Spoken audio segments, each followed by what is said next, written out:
Untuk sementara yang teridentifikasi ini bangunan barak pekerja. Barak pekerja, kalau menurut keterangan dari saksi penjaga barak ini sebanyak 30 pintu di bangunan barak ini. Waktu kejadian diketahui oleh saksi itu sekitar jam 07.00. Itu kosong ya? Penghuni? Dari keterangan saksi untuk bangunan ini dalam keadaan kosong. Penyebabnya apa, Benan? Untuk dugaan sementara kemungkinan konsleting listrik.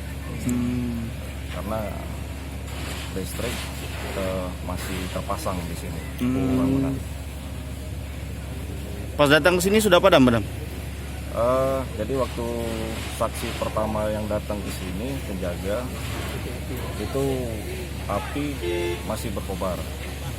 Untuk titik api, menurut keterangan dari saksi itu di tengah-tengah bangunan. Oh, dari tengah-tengah bangunan. Yang di situ juga terdapat meteran. Jadi makanya kita identifikasikan untuk sementara ini dugaan konsleting listrik. Tidak ada korban jiwa, Benan?